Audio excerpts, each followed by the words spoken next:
What do we think of the Saints eyeing so many offensive coordinators? They got a lot of guys on their list. Darren Rizzi, Mike Vrabel, Aaron Glenn, Anthony Weaver are not offensive people. But then you got Cliff Kingsbury, Joe Brady, Kellen Moore, Mike Kafka as offensive coordinators vying for this job. What do you kind of make of half the field being guys on the offensive side of the ball? Yeah, it's interesting to me. I have said the thing I think they need most is sort of that leader of men type.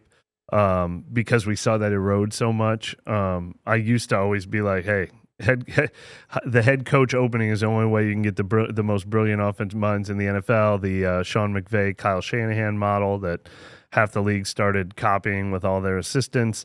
And I thought that's what the Saints needed for a long time when their offense grew stale. Now I think it's the culture and the leadership and what's the direction of this team? What's the plan for this team?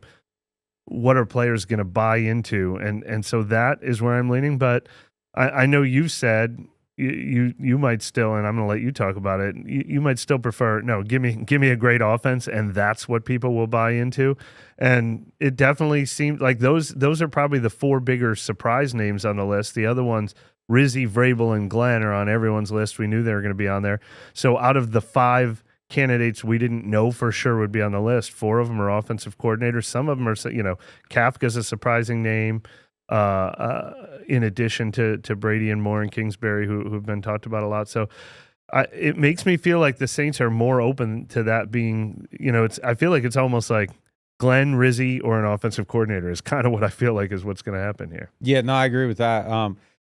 Cliff Kingsbury in particular is kind of interesting to me on multiple levels. One, I like just talking to him because finding out, hey, how have you helped Jaden Daniels hit the ground running so fast? If they go with Rattler next year, like, you probably need some of that development, or you're looking for your guy soon, and just kind of knowing that you can do that. I think, just seeing the insight on how somebody's doing it so well is really interesting to me. But I think Cliff Kingsbury might have the best PR of any coach I've ever seen. Unless literally. It's Kellen Moore. Well, I don't even know about that, but Cliff Kingsbury is a two-time head coach with a losing record at both places, and I've just never seen, people were excited about that one, and that's just, it was surprising to me to kind of see the reaction. 35-40 in college, 28, 37-1 in the NFL. I'm not saying he's a bad coach. Right. I was just surprised that coming off a coach with a losing record that got hired, and everybody was so outraged about how can you hire somebody with a losing record, and now you're interviewing somebody with it, and people are like, oh, I kind of like that. It's just the reactions are surprising to me. And what's the difference between Cliff Kingsbury and Matt Nagy? His styling? I don't know. Does he look more polished? I mean, or is offensive definitely more innovative? And I saw Connor Orr predict that Matt Nagy's going to get the and Matt Nagy has a winning record as an NFL winning coach, record. He was NFL Coach of the Year, yeah. And he's an Andy Reid assistant, and people don't look at he's seen as more of a failure than Kingsbury. It's kind of fascinating. Yeah, it really is kind of fascinating how things are viewed. I like Kellen Moore, though, and I'm not against Cliff Kingsbury. To me, the guy with the most upside on this whole entire list is Joe Brady. I think that's the guy that if you take a swing and you hit, he might be the Grand Slam candidate on this list. I think he has more upside than anybody. You kind of catch an innovative young person, 35 years old, maybe at a time where there's a ton of upside. He's made Josh Allen a lot better. He's taken that Bills offense and kind of got it, out of the mud. They made a move late last season because their offense was stuck in the mud. He got it out of the mud. I mean, that isn't just being tied in with a great quarterback because the person in that job before him kind of got stuck a little bit, and he's answered the call. I like him a lot. I mean, I think if you're asking me to make power rankings, I don't know how I put him, but he's somewhere near the top. I think if we're taking Vrabel and putting him in I don't think he's a realistic New England candidate. I think then at that point, it's Aaron Glenn feels like the safest pick out of this list, and Joe Brady feels like the one with the most upside. But you could tell me on Kellen Moore. I was surprised how many people in the league. I kind of went around asking people with different teams, their take on the various candidates. I was surprised how many people had a positive viewpoint on Mike Kafka because he's just kind of. It just kind of feels like if you look at his wiki page and read through his jobs and everything, but people really, really like him. I think his kind of stock in league circles is different than maybe it is outside of league circles. Well, you know what's so funny about these candidates? I used to joke about this with the Saints and Joe Lombardi. The worst thing Joe Lombardi ever did was go become the Lions offensive coordinator. Someone saw him fail at that job, and he's off the list. I think he would have had a better chance of getting hired as a head coach if he was just the Saints QB coach who had only worked for Sean Payton. And that's kind of true of Kafka. Like, I think he would have gotten a head coaching job by now if he stayed the Chiefs passing game coordinator. And people are like, he's part of the Chiefs. He's part of Pat Mahomes. He's part of Andy Reid. Going to the Giants probably makes him a better coach, but makes him look worse. But you know what the funniest thing? You did a detailed article on these candidates. Everyone needs to check out on NewOrleans.Football. I won't give away too much, but the biggest surprise in the whole article to me was I forgot that the Giants went to the playoffs and won a playoff game. I thought during his 3 years in New York, they went 4-13 all 3 years. I forgot they were a playoff team with Daniel Jones just 2 years ago. There was a point in time where Dayball looked like a grand slam hire. Like he looked like they found like the next great coach, and they didn't. I'm actually intrigued by the fact that did he get 3 head coaching looks so far? Like every year, yeah. I'm kind of intrigued by the fact that he's viewed that way. And Kellen Moore, obviously the same. Like Kellen Moore is sort of a victim of when he left Dallas, he took a job with a Chargers staff that got fired. We're going to probably see the same thing happen with Clint Kubiak.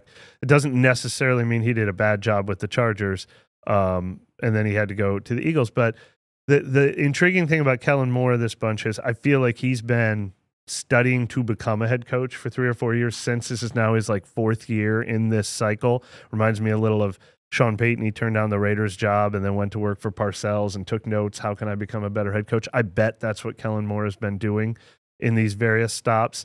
Although working for Brandon Staley and Nick Sirianni is not the same as going to work for Bill Parcells. But I am a little shell-shocked on these guys. Like, I would be all for it. Like, if we were doing a Bears podcast right now and we're talking about who's going to guide Caleb Williams, or when the Panthers hired and Dave Canales to guide Bryce Young, I'd be really intrigued by the names on the list. I'm just so shell-shocked from the last few years of the Saints, where we saw sort of non-alpha personalities like Dennis Allen, Pete Carmichael, and Clint Kubiak to an extent really struggle. Really, when things were going bad, they didn't have answers. They didn't rise above their circumstances. They didn't get the buy-in from the locker room. And I am worried about people if I think that's a question mark about them. How would you work around it? Can you do something as simple as, okay, it's Joe Brady, but make sure his defensive coordinator is like Wink Martindale or something like that? Or like he gets an assistant head coach like Dan Campbell? Would that solve all of that? Like, how do you work around that if you're the Saints? I want somebody that's good at coaching the side of the ball, honestly. Like if you take Dan Campbell, like Dan Campbell's got a great situation, but if both his coordinators leave, what are they a year from now? Like, look what happened to Philly last year. Like Sirianni kind of, he's an offensive coach, but he lost his coordinators. Like that program went to mud too. And I kind of like what Kellen Moore is going through there, just kind of seeing how you heal a culture and everything. But I'm not hiring somebody just because they can stand in the room and get everybody behind them. Like, I don't think that's enough of a reason. And I don't think that's enough of a reason to not hire somebody either. Like, if you think Joe Brady's the best coach and he has the most upside, you got to fill out around him. It's just, it's every coach is going to have a blind spot. Like, if you get the great OC that can command a room, that's Sean Payton, you still have to find the right DC. Like, and Sean didn't necessarily do that every single year that he was here. So rarely did it. You always have to fill out a staff. So I think you get the best possible coach, the guy that has the best vision for everything. And if you got to get an enforcer with them, then that's part of the thing. If you get a leader of men, you still got to hire an OC and a DC. So like, there's 2 people you got to hire. It's way harder to do that. Yeah. Like, if you hire Joe Brady and you need to find a Dan Campbell and a DC, that's still 2 pieces of the puzzle that you kind of got to put together. But I think you do have to go in it with the idea of, okay, like if I were hiring Joe Brady or even Kellen Moore, probably, I need to probably get the DC that's probably been a head coach at some point in his life, has that experience, can kind of help with some of that administrative work. Vic Fangio, who's paired with Kellen Moore right now. Yeah, like someone like that. I think that's just kind of what you got to do. I think you just have to really be aware of what the holes are in somebody's game and make sure you're filling in around them. Darren Rizzi would be the perfect type of person to pair with a coach like that. I don't think it should be Darren Rizzi here in that situation because everyone would just go to Rizzi. Like the other guy might feel like the substitute teacher, which is an unfortunate way of looking at things.